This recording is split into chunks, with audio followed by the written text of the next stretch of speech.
Una otra. Ahora.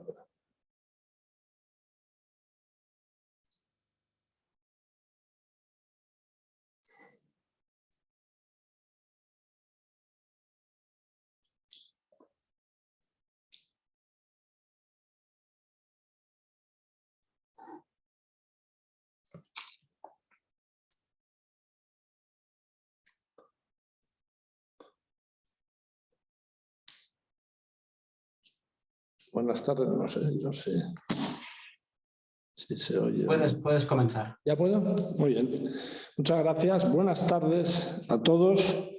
Bienvenidos a la quinta sesión de las celebradas a lo largo de este año 2022 seminarios organizados por CIAM en colaboración con un grupo de empresas dedicadas al peritaje en materia de arbitraje y de la jurisdicción. Y en esta tarde de hoy, como digo, que es la quinta sesión de este año 2022, el título o la materia de la que nos vamos a ocupar es un título muy sugerente, yo creo, que se lleva el rótulo de Carta de los peritos a los reyes, abogados, árbitros y cortes de arbitraje, 3 deseos. Como es habitual, hago una pequeña presentación o introducción de quienes van a actuar en la tarde de hoy y luego daré entrada al moderador, que es José María Alonso. Muy brevemente, para no restar tiempo a lo que son las intervenciones de la mesa y que es lo importante, lo interesante en la tarde de hoy, diré que por el orden que aparece en el programa, las personas, los peritos que van a intervenir son los siguientes.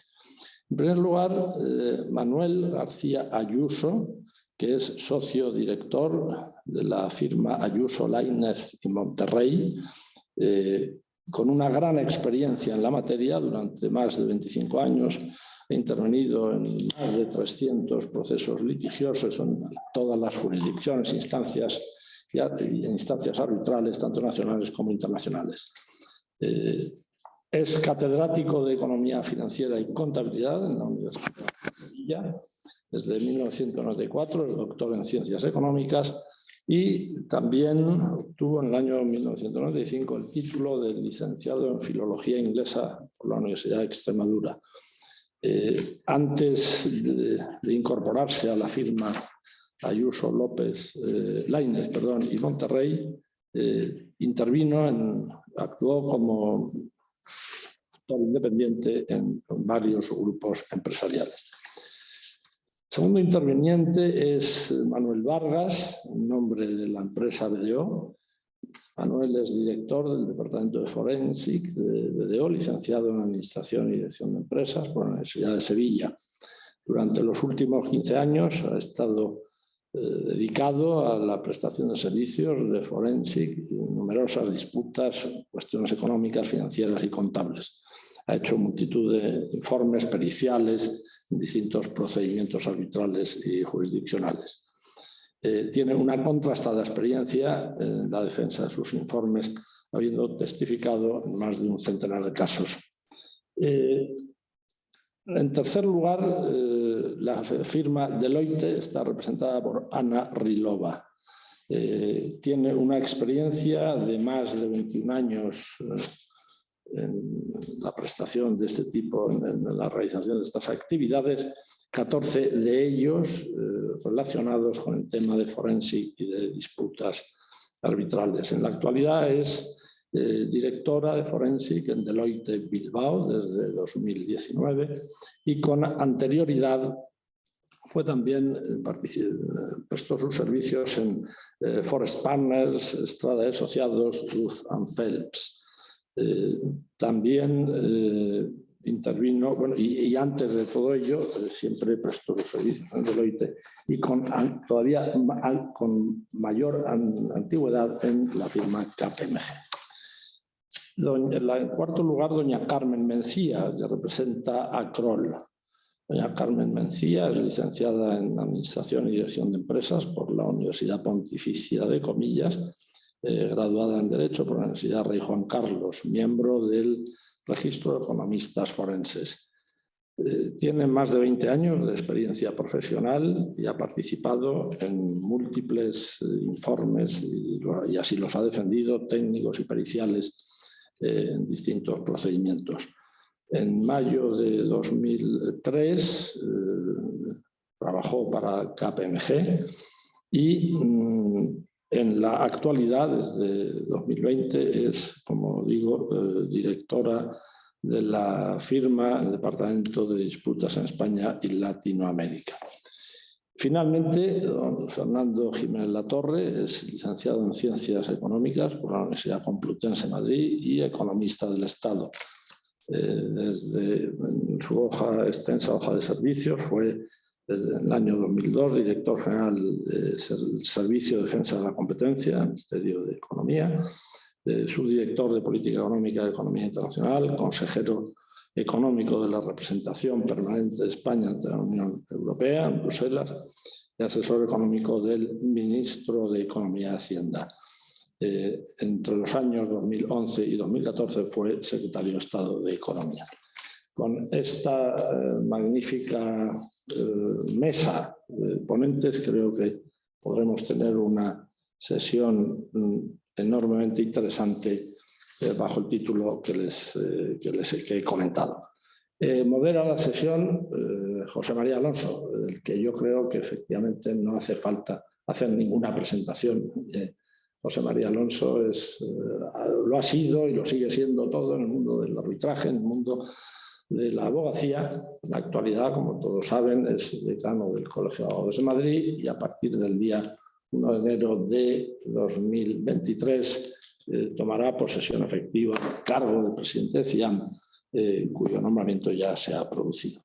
Y sin más preámbulos, para no perder más tiempo, como digo, cedo la palabra al moderador, José María, cuando quieras. Muchas gracias, Juan. Buenas tardes a todos los que estén conectados. Muchas gracias a los expertos que nos acompañan hoy por su colaboración en este tema en el que vamos a hablar de cómo maximizar el valor de los informes periciales, cómo el informe pericial puede ser más útil para los abogados que lo encargan, cómo puede incardinarse en su estrategia, cómo ese informe pericial puede ser más útil para los árbitros que en última instancia han de resolver, y cómo la confluencia de distintos peritos de las partes contrapuestas pueden iluminar más al tribunal, porque muchas veces te encuentras en situaciones absolutamente contrapuestas que crean cierta confusión, ¿no? Entonces, la idea es, partiendo de la opinión de los expertos, de lo que es su experiencia, de cómo han venido viviendo este tema en sus relaciones con abogados, con árbitros, con expertos contrarios, ellos qué le pedirían a cada uno de estos operadores para que sus informes de verdad sirvieran para que la resolución que finalmente caiga, el laudo que finalmente se dicte en el procedimiento arbitral, pues sea un laudo bien fundado y sea un laudo, pues, en fin, que ajustado realmente a la justicia, a las pretensiones, ¿no? Hemos dividido de alguna manera el objeto de esta discusión en 5 partes fundamentales. Uno, primero, que sería la determinación del alcance y fijación de la estrategia. Esto va especialmente en las relaciones de los expertos con los abogados de las partes. También en relación con los abogados de las partes está un segundo bloque que sería el método de trabajo eficaz para la preparación del informe y cómo debe ser el trabajo, esta interrelación entre el abogado y el experto en la preparación del informe pericial. Un tercer punto que sería la preparación del acto de ratificación de los expertos en la audiencia arbitral. Un cuarto punto que iría en relación con los expertos de la parte contraria, es cuál debe ser la relación entre los expertos y cómo se puede hacer más útil el informe pericial para el tribunal arbitral.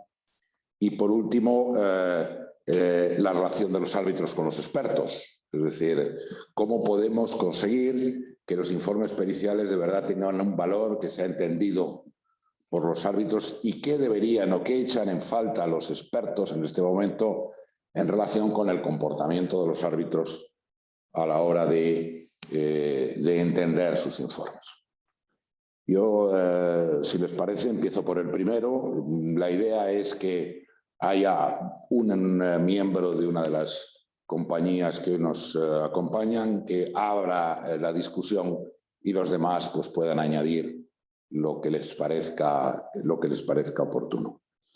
En primer lugar, lo que es la determinación del alcance del informe y la fijación de la estrategia. Fernando Jiménez, si te parece, tú abres un poco este punto. En fin, ¿qué le pedirías tú o qué le pides a los abogados que te encargan ese informe pericial y a sus clientes a la hora de emitirlo y qué cosas crees que son mejorables?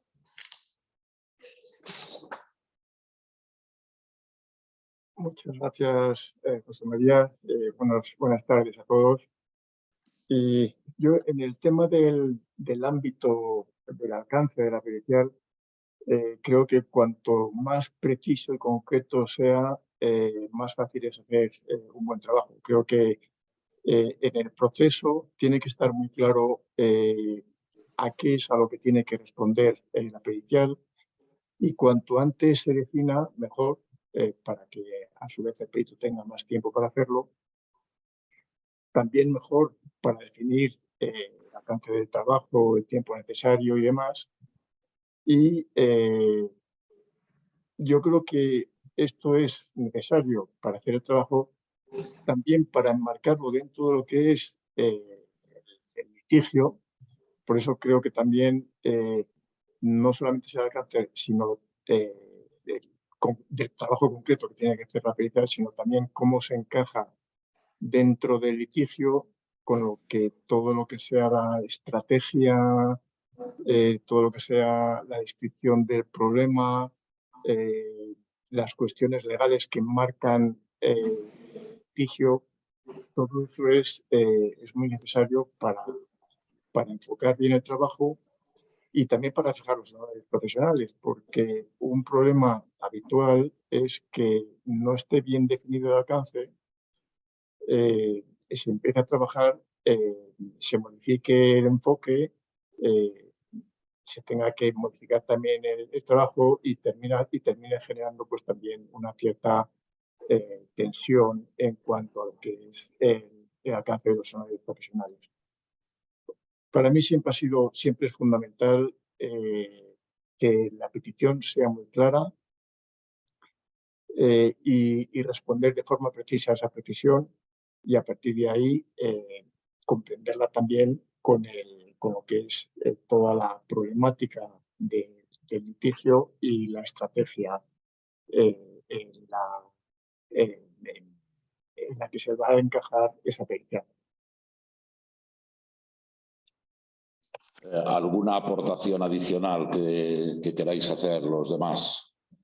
Sí, te veo de lejos. Sí, soy Carmen Mencía. Carmen, sí. En primer lugar, buenas tardes. Dar las gracias a CIAM por la iniciativa y por invitarnos tanto como firma como a mí personalmente como profesional a intervenir en esta mesa con tan ilustres compañeros, bien conocidos y además amigos, y dar las gracias a la audiencia por su paciencia y por su interés. En relación a lo que decía Fernando ahora, y estando absolutamente de acuerdo con el planteamiento que hace, a mí hay una cuestión, y quizás sea un poco espinosa, pero creo que merece la pena hablar de ella, y es cuán de condicionado está el perito por el alcance que se le fija. Es decir, ¿quién fija el alcance? El alcance lo fija la parte, lo fija el abogado de parte que contrata al perito, que de nuevo es de parte, ¿no? Entonces, yo siempre, a mí me gusta mucho poner un símil que creo que es bastante gráfico, que es a uno le pueden encargar que haga una foto de conjunto, o le pueden encargar que haga un primer plano, o le pueden encargar que haga una foto de cuerpo entero, y en función del marco que le fijen, el resultado es diferente. Y eso nada tiene que ver ni con la calidad del fotógrafo, ni con la independencia del fotógrafo, ni con la objetividad del fotógrafo. Y luego además, y yo aquí quizá lo que voy a hacer es plantear más preguntas que dar respuestas, pero hay muchas veces que el alcance, estando de acuerdo con Fernando, que debería ser previo, cuanto antes mejor, cuanto más preciso mejor, cuanto más concreto mejor, totalmente de acuerdo, ¿no? Pero a mí hay una cuestión, y hablando de operadores jurídicos, es decir, abogados, partes, pero árbitros, que al final que son los que tienen que tomar la decisión respecto al procedimiento, ¿cuán de cerca está lo que el alcance o lo que quiere saber la parte respecto del objeto a peritar, del pleito, respecto de lo que quiere saber el árbitro? O sea, a mí personalmente lo que me sucede muchas veces como profesional es que a veces percibo que la parte o el letrado de la parte o los letrados de la parte están interesados en mostrar una serie de cuestiones que muchas veces o están superadas por el tribunal arbitral o no suscitan el suficiente interés, y que sin embargo hay ciertos aspectos que el tribunal, sobre los que el tribunal sí tiene inquietudes y que no se resuelven como consecuencia de que el alcance se ha fijado desde un prisma completamente distinto. Entonces, yo el otro día en Barcelona, que estuvimos en una ponencia similar a esta, yo hay una cosa a la que, y no quiero pisar temas posteriores, a la que siempre he invitado a los tribunales arbitrales, y es a que sean muy proactivos y a que pregunten mucho. Porque muchas veces no es que nosotros no queramos contar lo que los árbitros quieren saber, sino que es que nadie nos lo ha preguntado, ¿no? Esa es una cuestión. Y la siguiente cuestión es huir de ser el perito renuente. Que muchas veces la respuesta a una pregunta es: eso no está dentro de mi alcance, porque no lo está. Y la pregunta es: ¿por qué no lo está? Y la respuesta normalmente es: porque no me lo han encargado, ¿no? Entonces, yo estas breves intervenciones, que ya digo que quizás son más preguntas que respuestas, pero que sí que creo que son aspectos que merece la pena poner encima de la mesa, porque a mí sí que me interesaría saber qué opinan mis compañeros sobre ellos. Muchas gracias de nuevo. Muchas gracias, Carmen. Yo estoy un poco planteando el tema desde el momento en que a un abogado, un cliente, le encarga iniciar un arbitraje y el abogado pues tiene que o necesita de un perito que le apoye en lo que es las pretensiones que tiene que defender, ¿no? Y por tanto, ya hablaremos luego de cuál debe ser la intervención de los árbitros, pero yo siempre he pensado que antes de encargar un informe pericial, el abogado tiene que tener claro cuál es la estrategia, qué es lo que quiere, en fin, demostrar y conseguir en el procedimiento, ¿no? Y para eso se tiene que apoyar en conocimientos técnicos. Entonces, no sé, o sea, si vosotros estáis percibiendo que los abogados, cuando os plantean los informes periciales, no tienen ultimada su estrategia, si estáis viendo que hay, en fin, cambios de pronto, en fin, cuestiones que no se han planteado, porque puede haber cuestiones que surjan del propio informe pericial, pero yo personalmente creo que la estrategia tiene que estar previamente definida antes de encargar el informe pericial. No sé cuál es vuestra experiencia en este sentido y qué le pediríais a los abogados para hacer más eficaz en fin, el informe. Me parece que Manuel Vargas estaba levantando la mano y Manuel, pues tú nos dices qué opinas en este sentido. En primer lugar, buenas tardes a todos, a mis compañeros, a los asistentes a este evento. Yo dos matizaciones cortas para que haya tiempo también para el resto de las cuestiones que has planteado al principio, José María. En cuanto a lo que ha dicho Carmen, está claro que el alcance, ¿cuál es el alcance? Yo creo que ahí sí que los expertos somos, o sea, al final somos una herramienta que utilizan los abogados dentro del procedimiento y evidentemente pues los abogados dentro de esta estrategia pues querrán una cosa u otra y mostrar lo que quieran mostrar. Y como dice Carmen, tú puedes mostrar lo que te piden y no por ello estás haciendo las cosas mal, bien o peor. Tienes que al final ceñirte a lo que quiere el abogado dentro del equipo, los asesores legales dentro de su estrategia. Y luego, en cuanto a los cambios en la estrategia procesal y demás, hombre, yo me he encontrado de todo, ¿no? Evidentemente, en muchas ocasiones sí que es verdad que a lo largo del proceso se producen cambios, como decía Fernando al principio, pues esto dificulta un poco al final la elaboración del informe, puede tener efectos en cambiar en mitad del camino algunas de las cuestiones, pero está claro que vosotros los abogados al final también pues, podéis modificar dentro del proceso y del trabajo y tener cambios de criterios dentro del mismo, ¿no? Pero bueno, nos hemos encontrado un poco de todo, ¿no? Evidentemente una estrategia clara al principio pues facilita todo mucho más. Hay un tema también que me gustaría suscitar y quizá Manuel García Ayuso nos pueda decir porque aquí hay un problema en el que nos encontramos los abogados, que es las nuevas peticiones de honorarios por parte de los peritos. Es decir, de pronto en el procedimiento arbitral surgen nuevas cuestiones que a lo mejor no están previstas en el alcance inicial.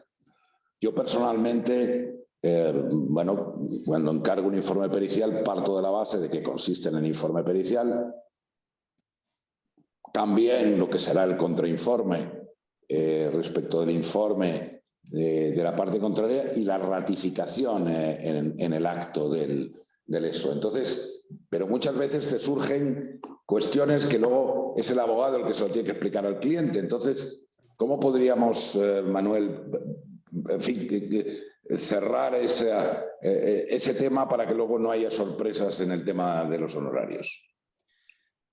Buenas tardes a todos. Perdón por la voz, que la tengo un poco tomada. Intentaré hacer el esfuerzo de que se me entienda bien.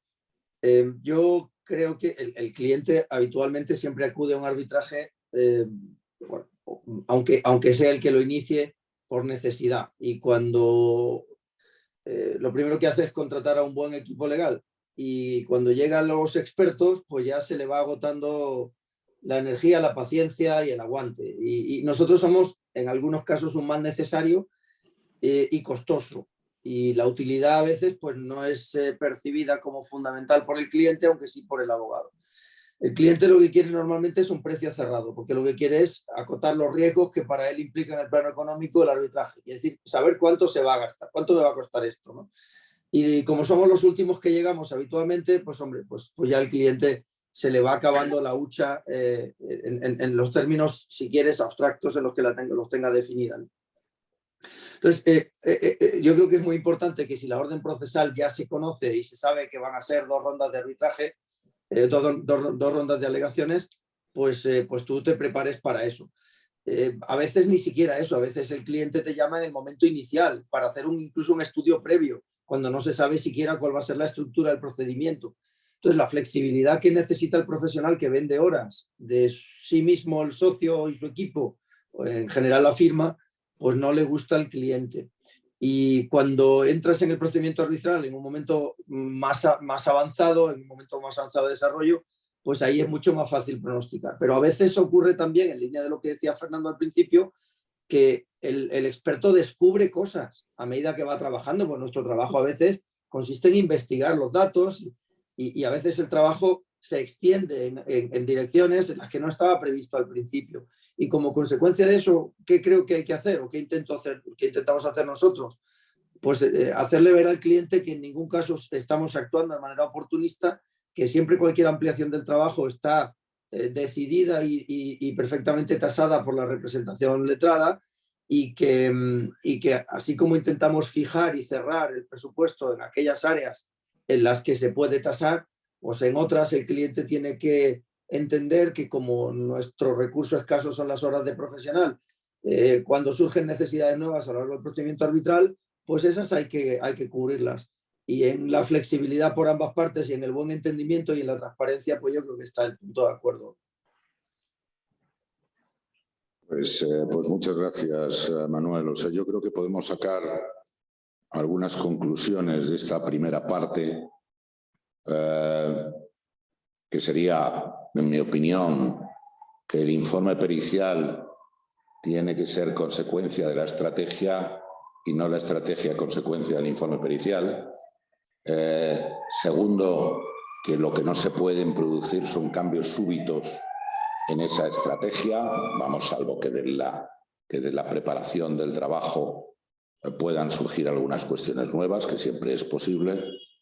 Y tercero, que es que, en fin, a la hora de fijar los honorarios y luego no tener problemas, pues dejar exactamente claro en qué consiste ese trabajo del perito. Yo creo que la mención que hacías, Manuel, a la orden procesal, pues es muy oportuna, porque la orden procesal efectivamente te dice si va a haber 1 o 2 rondas de alegaciones, en fin, luego también el tema de la audiencia, que es más importante. Yo creo que en el tema de la ratificación en la audiencia deberían también quedar cubiertos cualquier supuesto de careo o de haptabbing que pudiera haber entre los expertos, y por tanto eso no fuera una cuestión nueva. Y que solo aquello que no está previsto, y yo creo que eso es una obligación de los abogados dentro del alcance, sería o podría ser objeto de unos honorarios diferentes. Bien, yo pasando al segundo tema, que es cómo debe ser el trabajo, es decir, al abogado se le dan, yo qué sé, 2 meses para formular su memorial de demanda o su memorial, fundamentalmente pensemos en el memorial de demanda, y muchas veces yo observo que los abogados y los peritos no van acompasados en lo que es la realización del trabajo, ¿no? De tal manera que los abogados no empiezan a trabajar hasta que no está el informe pericial hecho. Y claro, como a los abogados nos queda menos tiempo, ponemos presión en los peritos.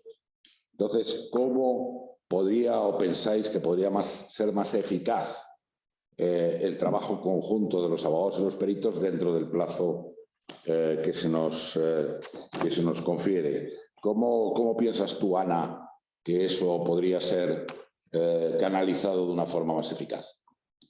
Hola, ¿qué tal? Buenas tardes y, por supuesto, también agradecer la invitación a participar en el webinar. Pues, bueno, yo creo que el aspecto fundamental, al hilo de la metodología de trabajo a seguir, pues yo creo que es que el equipo legal y los peritos trabajen coordinados al máximo desde, como estábamos diciendo, incluso desde el inicio del procedimiento, ¿no? Cuanto antes mejor.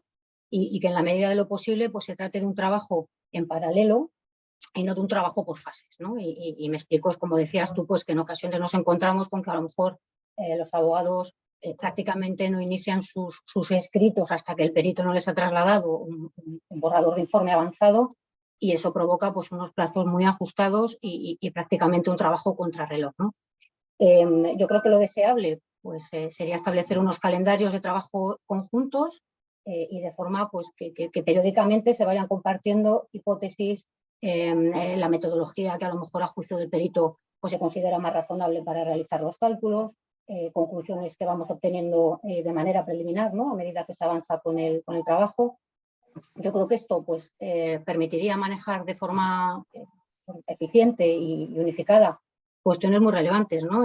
Pues, por ejemplo, las expectativas de la cuantía y de los conceptos a reclamar que tiene el cliente, pues bueno, de manera que no se creen quizás expectativas que no estén fundadas desde un punto de vista económico-financiero y que luego pues con posterioridad es mucho más complicada gestionar esa rectificación con el cliente, ¿no? Que quizás ya se había hecho a la idea de una cifra, de una cantidad concreta, etcétera. Esa coordinación probablemente pues ayudaría también a que a medida que se avanza con el trabajo pues se pueda realizar un análisis de coste-beneficio de determinadas pretensiones y poder concluir en una fase temprana sobre si son razonables o no y si son susceptibles o no de incorporarlas al informe pericial. Y yo creo que aquí, por otra parte, creo que también sería justo destacar que aunque sea un deseo a pedir a los abogados, pues que posiblemente también aquí nosotros los peritos debemos entonar el mea culpa, ¿no? Yo creo que es cierto que en ocasiones pues somos reacios quizás a compartir secciones diferentes o apartados distintos del contenido del informe pericial.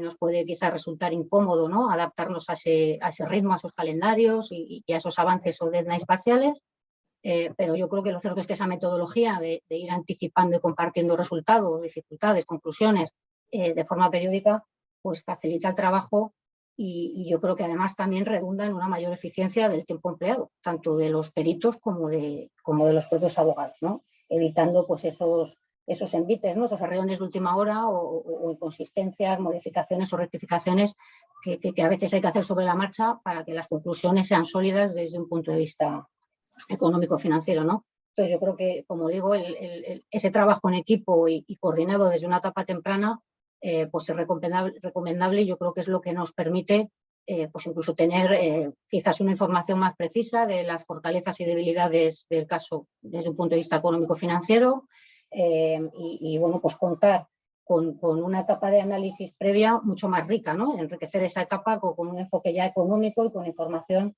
pues que es específica y relevante y que es importante pues a ese respecto, ¿no? Con lo cual yo creo que fundamentalmente coordinación y trabajo en paralelo. Estoy de acuerdo. Yo una de las cosas que también he hecho en falta, y es a lo mejor una petición, y me alegro Ana, que entones un cierto mea culpa, es en lo que es la elaboración de conclusiones provisionales. Es decir, porque a veces en eso los expertos sois reacios, ¿no? Pero sin embargo para los abogados es importante porque eso permite efectivamente el ir trabajando en paralelo, ¿no? ¿Tú, Fernando, ves que es una dificultad por parte de los expertos el ir avanzando conclusiones provisionales o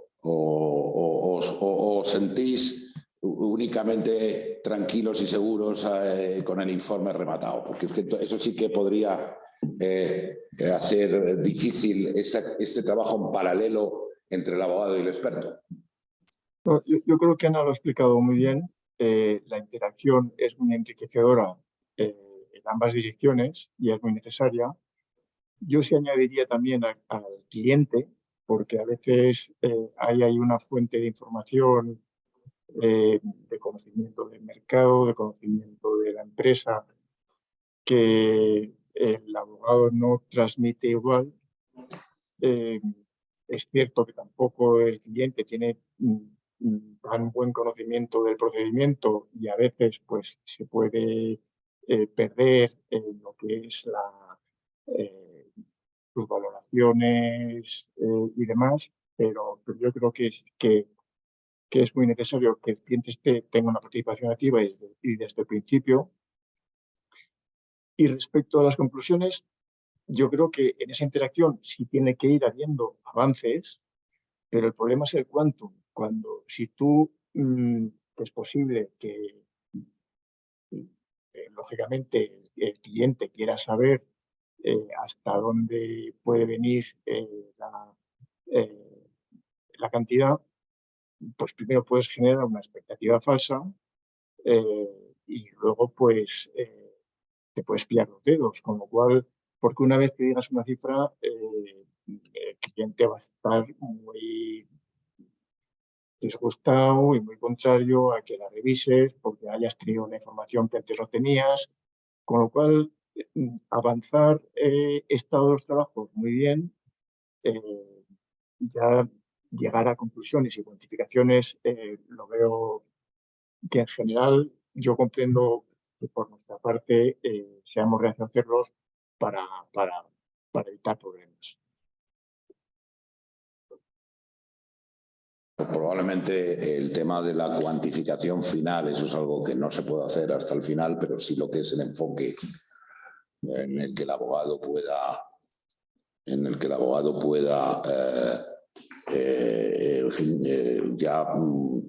sustentar su planteamiento fáctico y jurídico. Pero a mí también me parece muy importante eso que dices, Fernando, de que no solo este trabajo conjunto, abogado, experto, debe ser entre ellos dos, sino también una involucración directa del cliente. Y yo creo que eso facilita extraordinariamente el que vaya entendiendo, ¿no? Es decir, también la presencia del cliente puede a veces intentar forzar vuestra independencia, ¿no? Pero que esa es una cuestión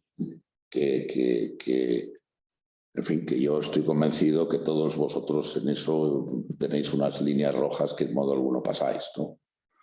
A mí hay un tema importante en este trabajo, yo no sé si Manuel García Ayuso puede aportar, que es ayudar al abogado en lo que es la petición de documentos a otra parte. Es decir, porque en todos los procedimientos arbitrales hay una fase de exhibición documental y eso muchas veces, pienso yo, que viene también derivado de la propia petición del perito, del propio planteamiento del perito. Yo no sé cómo lo ves tú, Manuel. Sí, en buena parte la buena definición previa de la estrategia y el trabajo conjunto facilitan que en el momento en el que se llega a esa fase de exhibición documental se tenga muy claro qué es lo que hay que pedir. Pero claro, en ocasiones el pedir unos documentos a otros o identificar qué es lo relevante, ya no solo te hablo de documentos que sean modelos de la agencia tributaria que pueda conocer perfectamente el experto, pero el abogado a lo mejor no esté familiarizado con ellos, o documentación interna del sistema de contabilidad o de control, o concretas designaciones de cuentas o grupos de cuentas.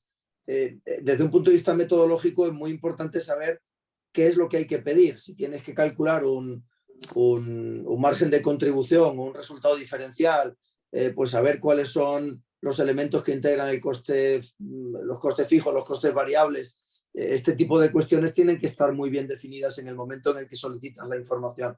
Y hay una parte conceptual y luego hay una parte operativa. Es decir, tú puedes tener muy claros los conceptos, pero luego saber en qué concretos documentos o fuentes de información es donde se encuentra la materia prima para hacer el análisis, pues esto el abogado no tiene por qué estar familiarizado y el experto sí, ¿no?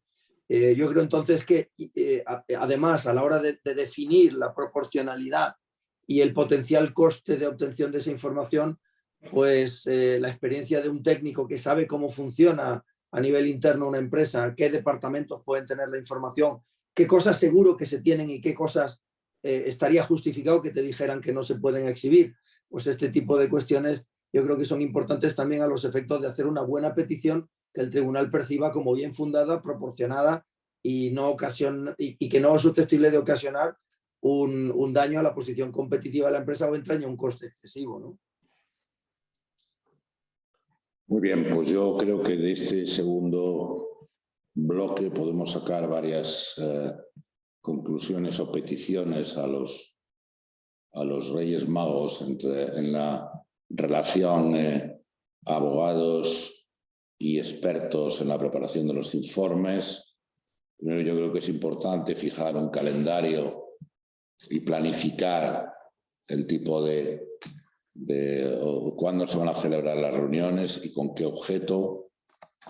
Creo que también es importante, en la medida de lo posible, el avanzar conclusiones provisionales, porque siempre los abogados andamos muy achuchados con el plazo, los peritos también, y luego eso lleva a arreones de última hora que no conducen a ninguna parte. Y también la importancia o la ayuda que tienen que, como también decía, el tema de la involucración de los clientes en el trabajo. Yo creo que eso, cuando estás hablando de asuntos en arbitraje internacional, siempre suelen estar involucrados los clientes a través de sus asesorías jurídicas internas o departamentos financieros, etcétera, etcétera, y que la colaboración en ese proceso entre cliente, abogado y expertos, ¿no?, que es la determinación de aquellos documentos que puedan estar en posesión de la otra parte y que puedan ser relevantes para el informe pericial, probablemente ahí están los expertos mejor situados que los abogados a la hora de facilitar ese document production, ¿no? Hay un tema que es más de que probablemente sea un poco más complicado y que entraría en el tercer punto, que es un poco cómo entendéis debe prepararse por los expertos o que pediríais la ratificación del informe pericial ante los árbitros, ¿no? No sé si Manuel Vargas te atreves a decir, o sea, si tú estás viendo que por parte de los abogados o por parte de los clientes no se prepara adecuadamente el escenario al que se vaya a encontrar el experto, ¿no? Bueno, yo creo que generalmente se prepara bien, ¿vale? Hay abogados que son más concienzudos preparándolo, otros menos, ¿no? Pero generalmente la preparación, porque al final es un momento muy importante, muy relevante del procedimiento y creo que es absolutamente esencial, ¿no? Entonces la preparación es fundamental, ¿no? Una reunión preparada, una reunión medio ganada, ¿no? Entonces, lo fundamental creo yo que es preparar realmente la parte de la cross-examination, ¿no? Y detectar conjuntamente con los abogados y con el cliente pues cuáles son los puntos realmente relevantes, los puntos de controversia que probablemente o puedan ser susceptibles de generar un mayor interés en los árbitros a la hora de que puedan tomar una decisión, ¿no? Intentar identificar esos puntos y prepararlos y sobre todo preparar esa cross-examination por dónde pueden ir las preguntas, por dónde no pueden ir, a la vez que ayudar, ¿no? a los abogados a preparar también cuáles son los puntos débiles del informe contrario en su caso, o por dónde puede, bueno, pues sacar mayor rédito de cara a esa cross-examination, de cara a esa parte del procedimiento que, como digo, es absolutamente fundamental para ganar esa credibilidad y para intentar que los árbitros compren los argumentos que uno está presentando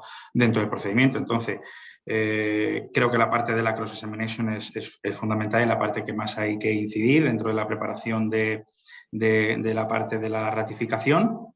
Y eso, identificar cuáles son esos puntos más relevantes, puntos débiles que puedan tener el informe y prepararlos bien para defenderlos, y quizás estos son los puntos más relevantes que se me ocurren. Muchas gracias, Manuel. Carmen, vamos a hablar, que ya lo anticipabas antes, del papel de los árbitros en relación con el informe pericial, que a mí me parece muy importante, sobre todo porque bueno, uno ya quizá por edad pues actúa mucho más como árbitro que como abogado. ¿Tenéis la sensación, los peritos, que los árbitros entienden adecuadamente los informes? ¿Tenéis la sensación de que se preparan las preguntas adecuadas?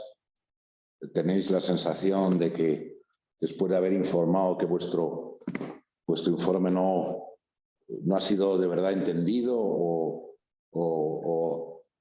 qué echáis en falta?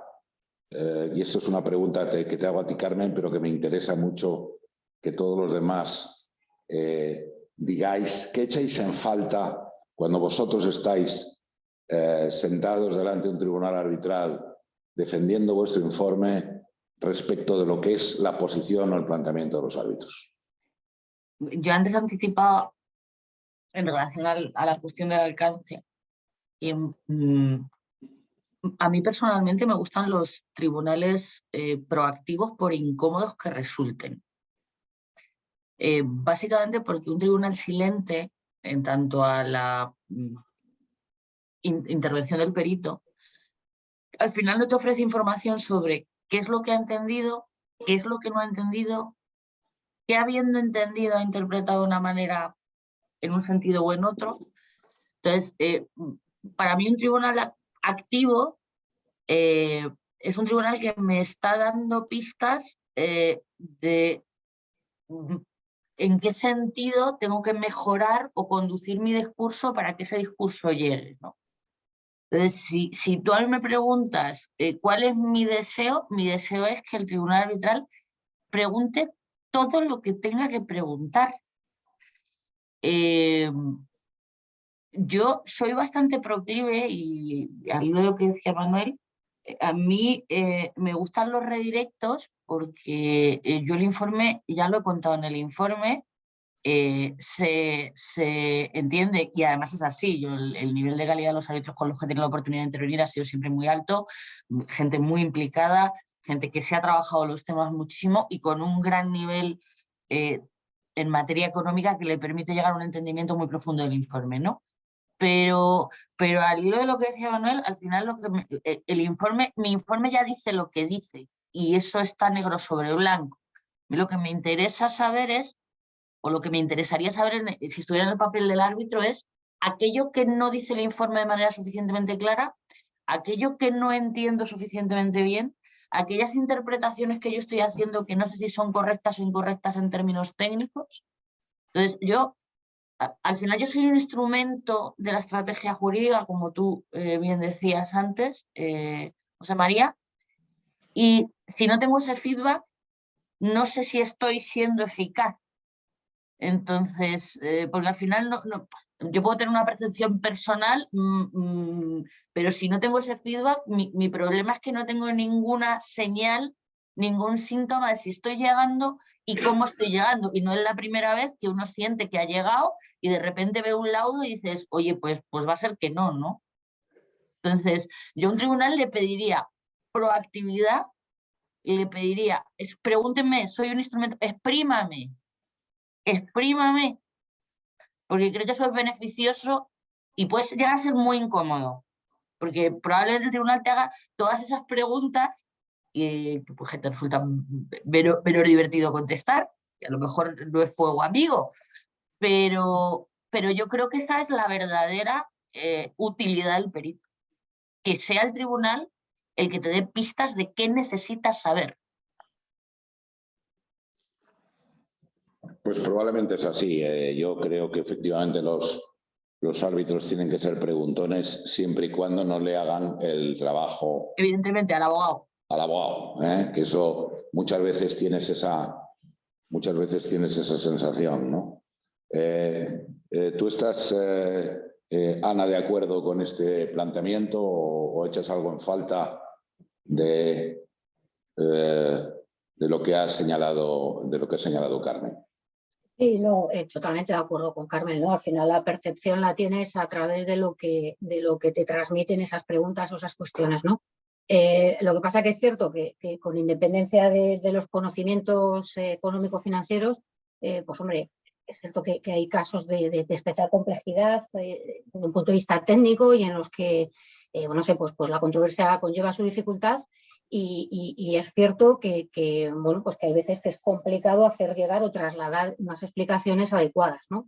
Entonces, no sé, a mí me gustaría introducir que más que un deseo es, pues, oye, una posibilidad y comentarla de ver qué os parece, tanto a árbitros como a compañeros, y es que en esos casos especialmente complejos, pues no sé, a lo mejor promover la posibilidad de designar un asesor técnico, ¿no? En materia económico-financiera del tribunal. ¿Vale? Que sea una figura, digamos, neutral, afectada por las mismas restricciones y normas de independencia que los árbitros y por las mismas obligaciones de objetividad que los peritos, y que estaría pues, al servicio del tribunal y no de las partes, ¿no? ¿En qué podría colaborar? Pues en facilitar quizás al tribunal ese entendimiento de los planteamientos de los informes periciales de parte, comprender el alcance, los procedimientos realizados en cada uno de ellos, porque hay diferentes hipótesis, diferente metodología, diferentes resultados, no sé, si existen inconsistencias, por ejemplo, etcétera, ¿no? Bueno, se concentraría quizás en ayudar pues a resolver todas esas dudas que le pueden ir surgiendo al tribunal y quizás también incluso, pues, oye, a definir, ¿no? Y plantear en el interrogatorio, pues a lo mejor las preguntas que sean más idóneas o más clarificadoras de cara a lograr pues, un adecuado entendimiento de las cuestiones que sean más relevantes en el caso, ¿no? Bueno, digamos que sería una figura neutral que no tendría potestad para emitir opinión y para influir en el resultado, sino que bueno, pues acompañaría al tribunal en ese entendimiento, ¿no? De las cuestiones más complejas. Lo que habría que ver también es un poco y plantearse, ¿no? Si existe quizás algún inconveniente a la hora de incorporar esa figura, ¿no? a asesora, digamos, del tribunal, porque, bueno, pues como hemos comentado también a lo largo de esta semana, puede que exista quizás alguna contra, y creo que, José María, tú de hecho ya tenías algún inconveniente detectado, ¿no? Que se derivaría de incorporar esa figura. Pero bueno, simplemente por ver qué pensamos, ¿no? Al respecto. Yo creo, Ana, que ese es un planteamiento muy adecuado, porque efectivamente los peritos de las partes están presentes durante la audiencia y pueden de alguna manera asesorar a los abogados que están interviniendo, y el tribunal en ese sentido está un poco huérfano, ¿no? O sea que la idea prima facie tiene su sentido. A mí lo único que me preocupa es que ese experto no se limite simplemente a decirle al tribunal, yo creo que este punto debería aclararse, sino que vaya más allá y que le traslade una determinada opinión, con lo cual se convierta en una especie de cuarto árbitro encubierto, ¿no? Y ese punto a mí me preocupa, ¿no? Es decir, que la idea inicialmente me parece bien, y yo muchas veces me hubiera gustado tener al lado a alguien experto y técnico que me ayudara, pero tiene ese problema. A lo mejor, yo no sé, pero claro, eso tendría que preverse desde luego en el pacto entre las partes para no tener ahí un riesgo serio de afectación del laudo. Pero bueno, me parece una idea a considerar.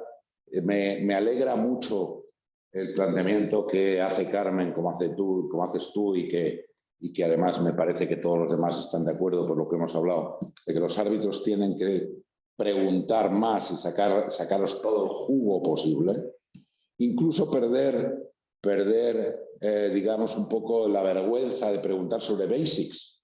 Es decir, que a veces en los árbitros pues estamos un poco diciendo, ¿cómo le voy a preguntar esto si esto es el catón? Pero bueno, a lo mejor es el catón para ti, pero no es el catón para mí, ¿no? Y yo creo que en eso tendremos que ser, y yo me alegro que los expertos pues hagáis esa petición, siempre y cuando efectivamente las preguntas vayan a ayudar al tribunal y no a favorecer a una de las partes. Y entrando en el último punto, y me gustaría, Manuel García Ayuso, ver un poco tu posición, ¿no? Yo tengo muchas veces la sensación de que sobre temas que parecen que solo debería haber una opinión, el perito A, que puede ser de Deloitte, pues dice A, y el perito B, que puede ser de Ayuso García Lainez, decir Z. Y los dos sois gente absolutamente preparada y absolutamente tal. Y dices, bueno, ¿esto cómo es posible? Esto cómo es posible porque al final estamos hablando. Entonces, yo me gustaría ver de qué manera vosotros podríais ayudar al tribunal, qué se os ocurre, para llegar a algún tipo de consenso a la hora de hablar de por qué se utiliza una metodología o se utiliza otra metodología, o cuáles son las diferencias en las premisas o en la interpretación de las conclusiones. ¿Cómo pensáis que podría haber una mayor interrelación entre los expertos de ambas partes para ayudar al tribunal? Mira, José María, yo voy a decir algo que Fernando va a entender perfectamente porque viene del mismo mundo, tiene una exposición bastante intensa a ese mundo. Yo vengo del mundo académico y me pasé un montón de años desarrollando trabajos de investigación y reproducía los resultados de mi investigación en un documento que enviaba a una publicación académica, y había dos expertos anónimos que revisaban lo que yo había hecho, y si les parecía bien lo dejaban pasar, y si tenían objeciones pues me obligaban a revisarlo hasta que aquello satisfacía todos los requisitos, las exigencias de calidad que la publicación tenía establecidas, ¿no? Entonces yo en aquella época desarrollé la convicción de que cuando tú realizas un trabajo que está basado en el análisis de una serie de datos y otro hace un trabajo similar, solo puede haber diferencias porque hay premisas de partida distintas, datos de partida diferentes, un método divergente o una interpretación no paralela de los resultados, a conclusiones. Yo creo que esto cualquier persona con sentido común que no haya pasado por el mundo académico también lo entiende. Y los árbitros, los miembros de los tribunales, perfectamente. Entonces, a mí me entristece profundamente cuando participo en algún procedimiento judicial o arbitral, en particular en arbitrajes y en arbitrajes internacionales, y la interacción entre expertos se convierte casi en un diálogo de sordos, porque la imagen que los expertos dan ante el tribunal pues no es la mejor. Y pues si tú eres capaz de acotar las premisas de partida, si eres capaz de acotar las diferencias que puede haber en datos, si eres capaz de ver por qué las diferencias metodológicas son unas u otras, por qué el método que ha elegido uno es uno u otro. Y te digo cosas tan sencillas como fijar el punto en el que teóricamente se obtiene un flujo de efectivo en la mitad del año o al final. Ya con eso una actualización financiera da un resultado completamente distinto. Y luego cómo se interpretan los resultados, que ahí ya quizá pues entramos en un campo en el que necesitas quizá menor formación técnica, ¿no? Pero esas son las 4 cuestiones que pueden diferir entre el trabajo de 2 expertos. Por eso el A y el Z no deberían existir. Y el tribunal tiene formas de reconducir eso. Y si existe es un problema o en el alcance que te han fijado y te han pedido que dejes fuera ciertas cosas, con lo cual es un problema de datos o de premisas de partida, o yo quiero pensar que no hay errores a este nivel en los abogados como en los expertos, como quiero pensar que no los hay en los abogados, ¿no? Entonces luego hay que hacer un trabajo honesto y sincero desde el punto de partida, diciéndole al cliente esto no lo veo. Y ahí el abogado tiene que jugar también un papel de confianza en el experto y no presionar o no dejar que el cliente presione en la dirección de que el experto tenga que decir cosas que o no está dispuesto a decir, o si dice comprometen su independencia. Y con eso el trabajo conjunto final pues debería ser posible y viable y nunca un diálogo de sordos. Algunos sí, Carmen. Yo no puedo estar más de acuerdo con Manuel. De hecho, recordarás, Manuel, que tú y yo tuvimos un hot topic muy intenso en un arbitraje, ¿te acuerdas? Que nos pasamos en las oficinas de Manuel Conte unos ratos estupendos y yo tengo un buenísimo recuerdo además de Manuel en ese arbitraje. Dicho esto, que estoy absolutamente de acuerdo contigo, para mí el problema teórico es el que la planteamos, es solo puede haber una toma de datos distinta, una metodología distinta o una interpretación distinta de las conclusiones, pero fundamentalmente para mí el problema real normalmente suele ser un problema de premisas de partida. Es decir, nos encontramos, yo además a mí hay un montón de árbitros que me ponen siempre el mismo ejemplo. Vamos a ver cómo es posible que valorando la misma compañía por metodología de descuento de flujo de caja, a un valorador le salga 10 y a otro valorador le salga 35. Estoy colocando esta horquilla como podría poner cualquier otra. ¿Cómo es posible? Si estás valorando la misma compañía en la misma fecha, con la misma información e historia, pues es muy fácil, porque al final una metodología de cálculo, como por ejemplo el descuento de flujo de caja, para mí, si me permitís el ejemplo tan cotidiano, es como una máquina de hacer chorizo. Tú pones la máquina a funcionar, la máquina funciona, pero dependiendo de lo que introduzcas en esa máquina, el resultado es uno o es otro. Entonces, normalmente es una cuestión de cuáles son las premisas con las que tú estás alimentando un modelo o una metodología científicamente aprobada y doctrinalmente correcta. Y muchas veces esas premisas cuelgan de una estrategia jurídica que asume una serie de cuestiones de hecho o de derecho que condicionan el análisis que tú estás haciendo. Y es verdad que es tristísimo, y a mí me lo parece exactamente lo que dice Manuel, que al final es que parece el cuento de los sordos cuando en el fondo probablemente los 2 expertos están de acuerdo. Entonces, para mí es una cuestión de premisas y de desbrozar cuáles de esas premisas se aceptan o no se aceptan. Y a mí hay una metodología que me encanta, que a los abogados les gusta menos, que es, por favor, ¿se pueden ustedes cruzar los modelos? Pase usted la maquinita a su compañero, la que ha hecho usted, y la suya a su compañero. Y metan ustedes las premisas en las máquinas distintas, crúcesenlas y díganme qué sale. Si nos sale lo mismo, los dos lo estamos haciendo o igual de bien o igual de mal. Solo que estamos utilizando premisas diferentes. Entonces, mi experiencia personal, y eso pasa siempre en las valoraciones, creo que el resto de mis compañeros estarán de acuerdo que normalmente cuando te pasas, por ejemplo, en un contexto de valoración de compañía, es una cuestión de desbrozar las premisas y hacer un análisis de premisas, de cuáles aceptamos, cuáles no aceptamos, cuáles son razonables y cuáles no lo son. Porque lo lógico es que si no hay diferencias en eso, lleguemos a la misma conclusión. Pero ahí también es el tribunal arbitral el que tiene que tomar cartas en el asunto y el que tiene que empujar a los expertos a ese escenario. Gracias, Carmen. Manuel Vargas, querías intervenir. Sí, no, yo estoy de acuerdo, efectivamente es una cuestión de premisas, como dice Carmen, pero la cuestión más relevante creo que es difícil que nos pongamos de acuerdo probablemente antes de la vista o durante la vista, quiero decir. Es decir, cuando nosotros ponemos las premisas esas en el informe son porque de verdad las creemos y las soportamos y vamos con ellas porque creemos en esas premisas, ¿no? No tienen por qué ser erróneas las dos premisas. Por eso ahí es donde los árbitros, los tribunales tienen que hacer un mejor y mayor uso de los expertos. Yo creo que la herramienta, y contestando un poco a Ana, yo creo que los árbitros tienen la herramienta aquí, que son los dos expertos, es decir, pueden hacer un mejor uso de los expertos, ponerlos a trabajar conjuntamente.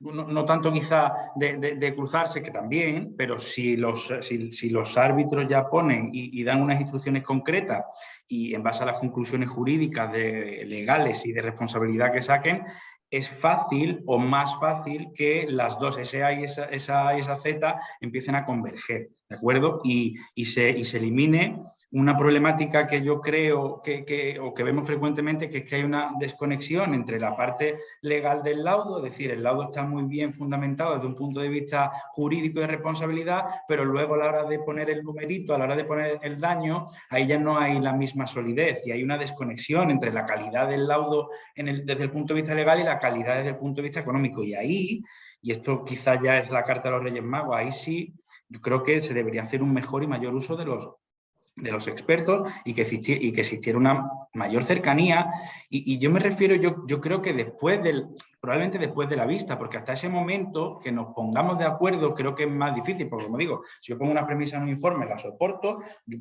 pues voy a muerte con esa premisa, es decir, y mi compañero enfrente ha podido poner otras que también pueden estar soportadas, entonces es muy difícil que ahí se converja. Y el árbitro o el tribunal sí que puede dar unas instrucciones determinadas y es muy fácil delimitar ahí en qué estamos de acuerdo y en qué no estamos de acuerdo. Y estrechar mucho la horquilla y eliminar este riesgo, como digo, de desconexión entre laudo desde el punto de vista legal y económico. Gracias, Manuel. Vamos ya terminando porque... Fernando, ¿tú verías útil para el final? Porque cuando nosotros les hacemos la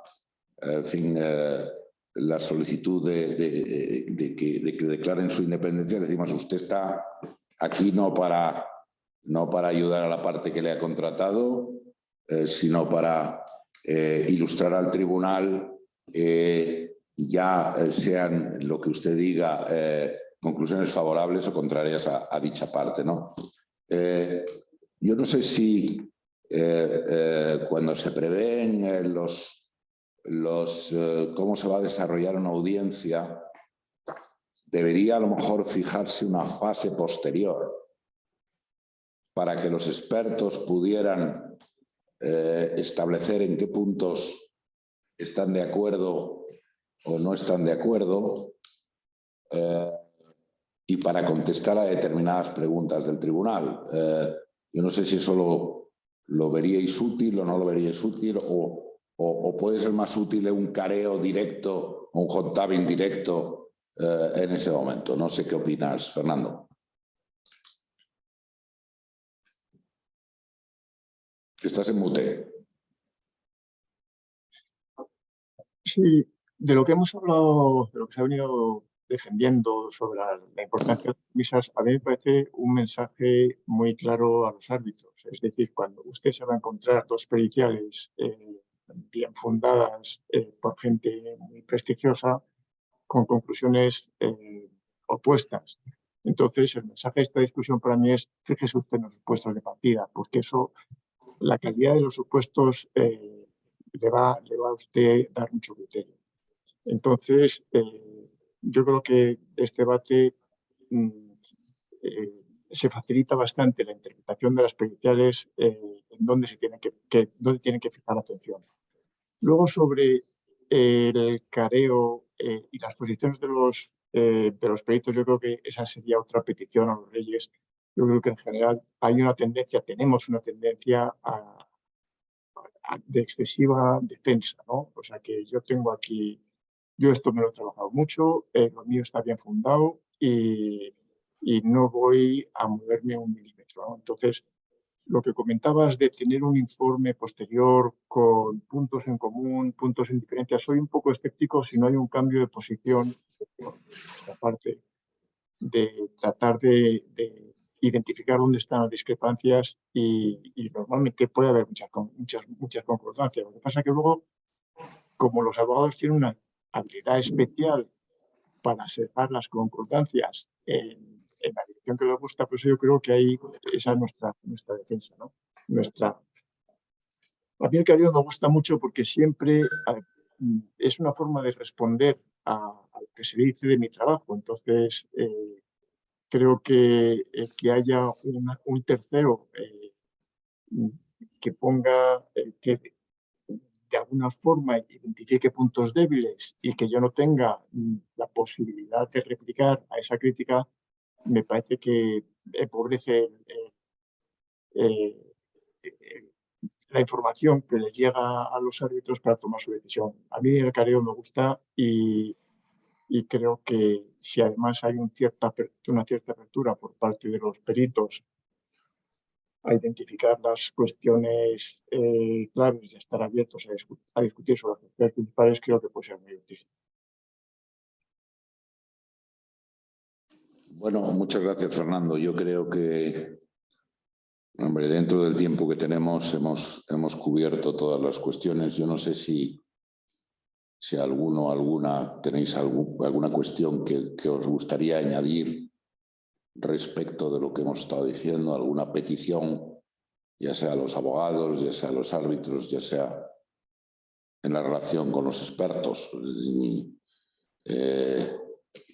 Veo que no hay ningún tipo de mano levantada. Y sí, José Manuel, María, dime. es que los 5 sabemos ya que los reyes son los padres.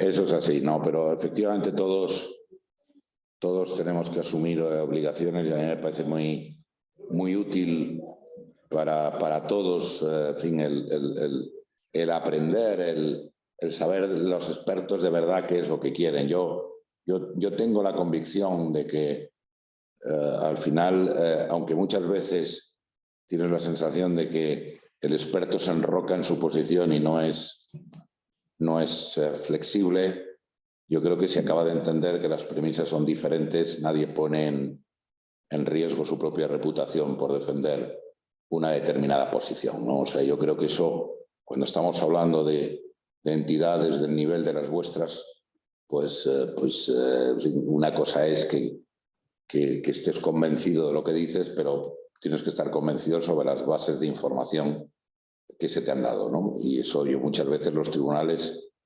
tenemos que aprender que el reconducir, oiga usted, que es que las bases pueden ser diferentes, ¿no? Y dígame usted cómo sería en ese sentido, ¿no? Bien, hemos cubierto con una, en fin, yo creo que tras la presentación hemos cubierto la hora. Yo no sé si hay alguna pregunta por parte de algún interviniente, de algún oyente o escuchante. No veo que haya ninguna cuestión. A lo mejor es por eso que decías, Manuel, que todos sabemos que los Reyes Magos son los padres, ¿no? Pues nada, por mi parte, daros de verdad las gracias. Para CIAM es un lujo poder contar con vosotros.